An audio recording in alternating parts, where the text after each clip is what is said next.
യേശു ഒരിക്കൽ യാത്ര ചെയ്തു പോകുമ്പോൾ 10 കുഷ്ഠരോഗികൾ എതിർപ്പെട്ടു. അവര് അവിടെ നിന്നുകൊണ്ട് വിളിച്ചു പറഞ്ഞു, യേശുവേ, മാസ്റ്റർ, ഞങ്ങളോട് കരുണയുണ്ടാകണമേ. ഇതാ പറഞ്ഞത്. നിങ്ങൾക്കറിയാമോ, അന്ന് കാലത്ത് നമ്മുടെ കോശങ്ങളെ മുഴുവൻ നശിപ്പിക്കാൻ കഴിയുന്ന രോഗമായിരുന്നു കുഷ്ഠരോഗത്തിന്റെ വൈറസ്. അന്നങ്ങനെ വന്നു കഴിഞ്ഞാൽ നമ്മുടെ ശരീരത്തിന്റെ ഭാഗങ്ങളൊക്കെ അഴുകി പോകും. വീട്ടിൽ നിന്ന് പുറത്താക്കും, അവരുടെ തുണികൾ കത്തിക്കും, ഓരോരോ കാര്യങ്ങൾ ചെയ്യും, അവരെ പുറത്തേക്ക് കൊണ്ടുവരും. അവരെന്ത് ചെയ്യും? അവരെവിടെയെങ്കിലും പോകും. എല്ലാ കുഷ്ഠരോഗികളും കൂടി ഒരുമിച്ച് താമസിക്കും. ഇല്ലാത്തവന് കുറച്ചുള്ളവന് കൂടുതലുണ്ടാവും, എല്ലാവരും കൂടി ഒന്നിച്ച്. അങ്ങനെ 10 കുഷ്ഠരോഗികൾ. അവര് പറഞ്ഞു, കർത്താവിനോട് പറഞ്ഞു, കർത്താവേ, മാസ്റ്റർ, ഞങ്ങളോട് കരുണയുണ്ടാകും. യേശു ഉടനെ ഒരു മറുപടി പറഞ്ഞു, ഓക്കെ, നിങ്ങളൊരു കാര്യം ചെയ്യും, നിങ്ങൾ നേരെ എവിടേക്ക് പോവാം? പുരോഹിതന്മാരെ പോയി കാണിച്ചു കൊടുക്കാൻ പറഞ്ഞു. അതിന്റെ അർത്ഥം എന്താ? ഇസ്രായേൽക്കാർക്ക് അറിയാം.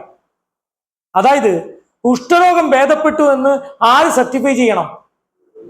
ആര്? പുരോഹിതൻ. അപ്പോൾ പറഞ്ഞതിന്റെ അർത്ഥം, നിങ്ങൾ ധൈര്യമായിട്ട് പോയിക്കോ. എവിടേക്ക്? പുരോഹിതനടുത്തേക്ക് എന്ന് പറഞ്ഞു. സൗഖ്യമാവുന്നൊന്നും പറഞ്ഞില്ല അവിടെ അതൊന്നും പറഞ്ഞില്ല. നിങ്ങൾ പോയി കാണിക്കാനാ പറഞ്ഞു. അതിന്റെ അർത്ഥം അണ്ടർസ്റ്റുഡാ, സൗഖ്യം. ഇവരിങ്ങനെ 10 പേരും കൂടി നല്ല ആവേശപൂർവ്വം എവിടേക്ക് പോവാണ്? പുരോഹിതനടുത്തേക്ക് പോവാ. പോകുന്ന വഴിയിൽ വെച്ച് തന്നെ അവർ സൗഖ്യമുള്ളവരായി മാറി. ആ വഴിയിൽ വെച്ച് തന്നെ സൗഖ്യം നടക്കാം. ബാക്കിയുള്ളവർക്ക് അവർക്ക് ഒറ്റ ഉദ്ദേശം, അവിടെ പോയി കാണിക്കണം. ഒരാൾ തിരിച്ചു, ഒരേ ഒരാൾ. കർത്താവ് അദ്ദേഹത്തോട് ചോദിക്കുന്നുണ്ട്, ഞാൻ 10 ആളെയല്ലേ സൗഖ്യമാക്കിയത്? ഒരാളെ ഉള്ളൂ, മറ്റു 9 പേർ എവിടെ? കേൾക്കണമെന്ന്. മറ്റു 9 പേർ എവിടെ? അതെന്തുകൊണ്ടായിരിക്കും കർത്താവ് അങ്ങനെ ചോദിച്ചത്?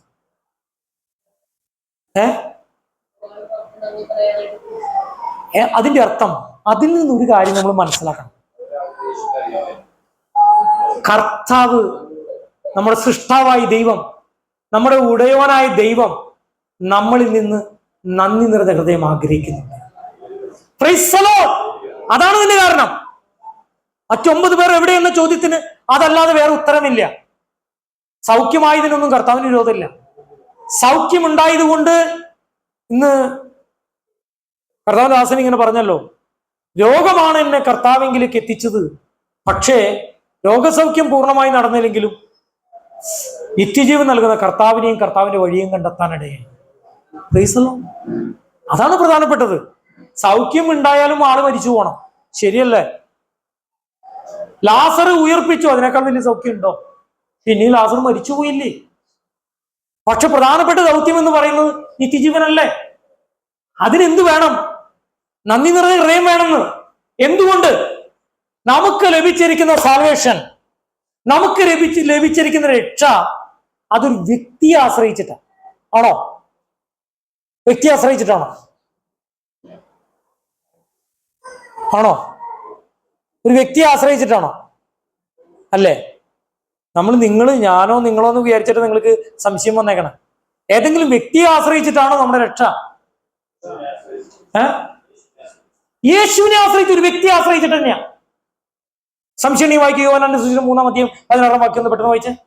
യോഹന്നാൻ 3:16.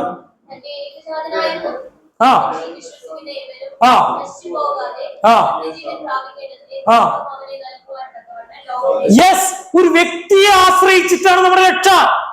കർത്താവായ യേശു ക്രിസ്തു, പാപമില്ലാത്തവൻ, പരിശുദ്ധനായവൻ, സൃഷ്ടാവായവൻ, വചനമായവൻ, രക്ഷകനായവൻ, നല്ല ഇടയനായവൻ, ആ യേശുവിനെ ആശ്രയിച്ചിട്ട് നമ്മുടെ രക്ഷ. ആ യേശുവിലേക്ക് തിരിഞ്ഞു വന്ന് വിശ്വസിച്ച് കർത്താവിനെ രക്ഷകനും നാഥനുമായി സ്വീകരിച്ചില്ല എങ്കിൽ, നന്ദി നിറഞ്ഞ ഹൃദയം നിങ്ങൾ പ്രദർശിപ്പിച്ചില്ല എങ്കിൽ നമുക്ക് സാൽവേഷൻ ഉണ്ടോ? ഇല്ല. നന്ദി എന്ന് പറയുന്നത് കർത്താവിന്റെ കൽപ്പനയാണ്. നമ്മുടെ രക്ഷയ്ക്ക് നമുക്ക് നന്ദി വേണം. Praise the Lord. ഹല്ലേലൂയ.